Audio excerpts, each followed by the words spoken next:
लो आ गया हूं दोस्तों, फिर से आप लोगों के सामने एक बहुत ही बेहतरीन और इंपॉर्टेंट टॉपिक पे हम लोग डिस्कशन करने जा रहे हैं। रिसेंटली आपको पता होगा कि आरबीआई के द्वारा फर्स्ट एवर ग्लोबल हैकाथॉन को अनाउंस किया गया है in terms of digital payments और इसका नाम रखा गया है हरबिंगर।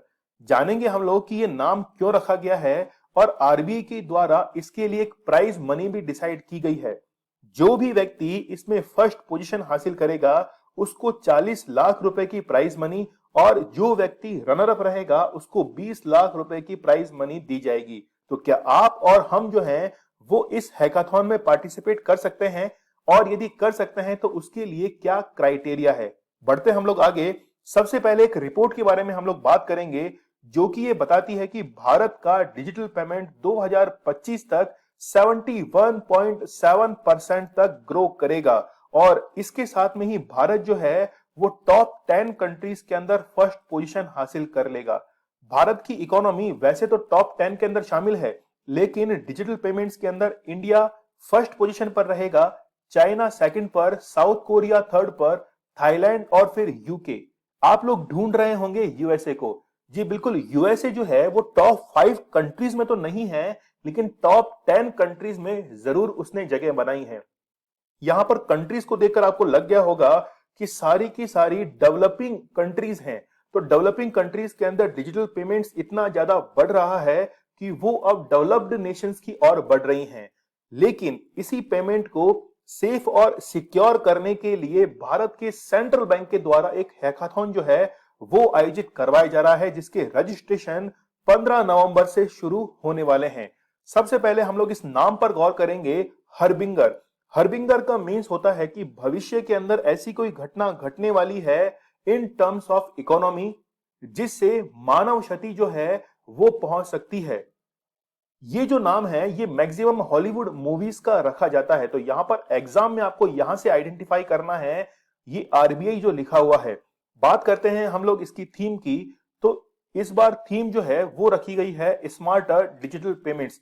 थीम आप लोगों को एग्जाम के पॉइंट ऑफ व्यू से याद करनी है और इसका पूरा नाम जो है वो है हरबिंगर 2021 इनोवेशन फॉर ट्रांसफॉर्मेशन। यानी कि नवाचार जो है वो कैसे अपनाया जा सकता है, इनोवेशन को हम लोग कैसे अपना सकते हैं। एक वर्ड हैकाथॉन, इसको आप लोग कनेक्ट कर सकते हैं मैराथन, हाफ मैराथन और फिर हम लोग आते हैं हैकाथॉन के ऊपर। तो एक रेस जो है काफी लंबी होती है जिसको हम लोग कहते हैं मैराथन। इसके बाद में एक स्प्रिंट रेस होती है 100 मीटर्स की, 400 मीटर्स की, जिसमें काफी तेजी से दौड़ा जाता है। और यदि हम लोग इन टर्म्स ऑफ सॉफ्टवेयर या फिर डिजिटल पेमेंट्स की ओर बात करें तो हम लोग वर्ड काम में लेंगे हैकाथॉन। तो यहां पर software development including graphic designs, interface designers, project managers, domain experts और कई सारे ऐसे सॉफ्टवेयर प्रोजेक्ट्स की जब बात की जाएगी तो वर्ड यूज किया जाएगा हैकाथॉन। और प्राइज मनी यहां पर डिक्लेयर की गई है आरबीआई के द्वारा। जो फर्स्ट पोजीशन पर रहेगा उसको 40 लाख रुपए की राशि दी जाएगी विनर को, और जो रनर अप रहेगा उसको 20 लाख रुपए की राशि यहां पर दी जाएगी। और इसके लिए आरबीआई के द्वारा एप्लीकेशन जो है वो इनवाइट किए गए हैं 15 नवंबर 2021 से। तो बेसिकली ऐसा कोई क्राइटेरिया नहीं है कि हम लोग पार्टिसिपेट नहीं कर सकते, बस आपके अंदर एक टैलेंट होना चाहिए।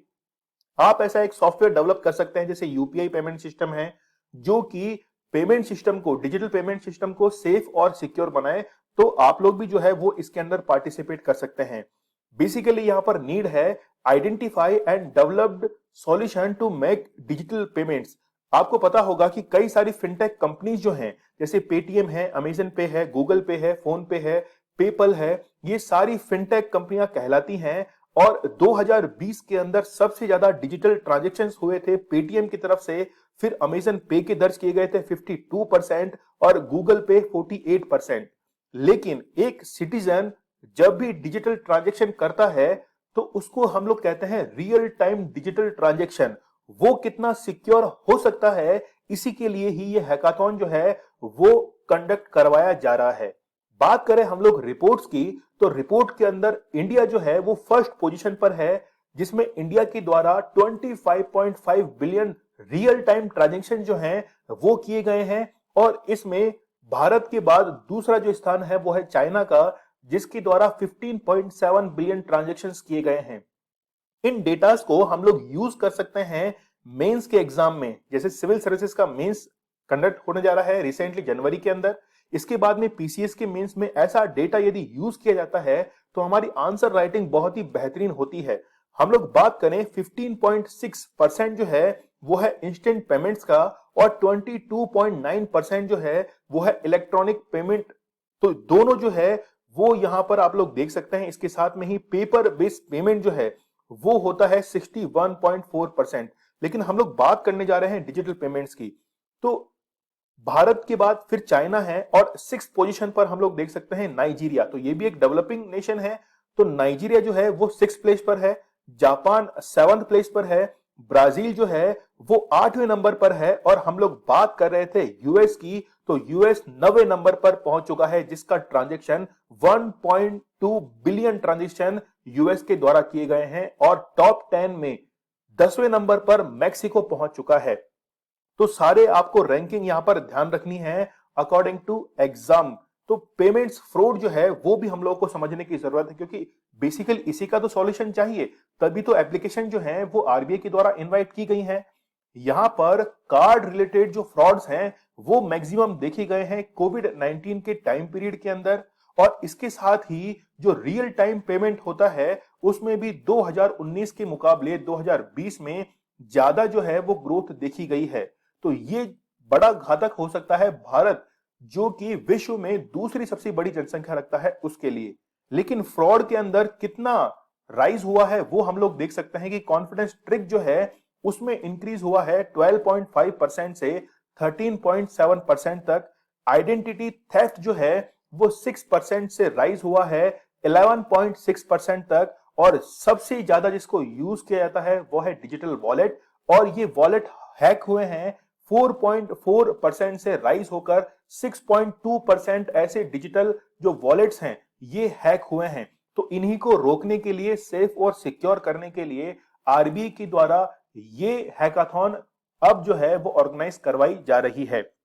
यहां पर जो भी पार्टिसिपेट करेंगे तो उनके लिए क्या यहां पर आकांक्षाएं जो हैं वो रखी गई हैं। तो सबसे पहले आप लोग देख सकते हैं फर्स्ट पर है कि इजी टू यूज, एक ऐसा पेमेंट सिस्टम जो कि इजी टू यूज है, नॉन मोबाइल डिजिटल पेमेंट, यानी कि मोबाइल का यूज ना करते हुए डिजिटल ट्रांजैक्शन हो सके, या हम लोग कहें कि इंटरनेट का यूज ना करते हुए भी हम लोग डिजिटल पेमेंट्स कर सकें। तो ऐसा सॉल्यूशन जो है वो प्रोवाइड कराने के लिए इनवाइट किया गया है।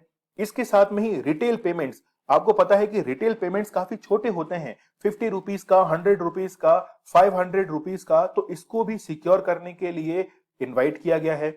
इसके साथ में ही जो मैकेनिज्म है डिजिटल पेमेंट की उसको और ऑथेंटिकेशन, जैसे हम लोग कहते हैं कि ओटीपी आपके मोबाइल पर आता है तो उसको कैसे और सिक्योर किया जा सकता है। इसके बाद सोशल मीडिया से जो भी फ्रॉड्स वगैरह होते हैं इसको कैसे रोका जा सकता है, इसके लिए ही ये पेमेंट जो है वो इनवाइट किए गए हैं। और एक क्वेश्चन आप लोगों के लिए है कि what do you mean by mix economy. तो इकोनॉमी के पॉइंट ऑफ व्यू से मिक्स इकोनॉमी किसे कहा जाता है? क्या हम लोग ज्योग्राफिकल पॉइंट ऑफ व्यू से मिक्स इकोनॉमी की डेफिनेशन चेंज कर देते हैं? मुझे आप लोग कमेंट सेक्शन में इस क्वेश्चन का आंसर तो बताइएगा, साथ में मुझे ये भी बताइएगा कि ज्योग्राफी के पॉइंट ऑफ व्यू से हम लोग मिक्स इकोनॉमी किसे कहते हैं। तो भारत जो है वो डिजिटल भारत की तरफ बढ़ रहा है, लेकिन फ्रॉड्स को यदि रोका जाएगा तो भारत आने वाले भविष्य के अंदर पूरे विश्व का सरमौर रहेगा।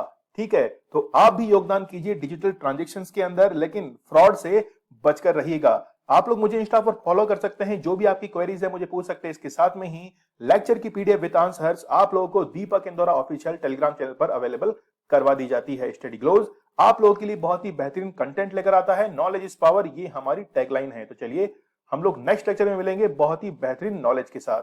Thank you.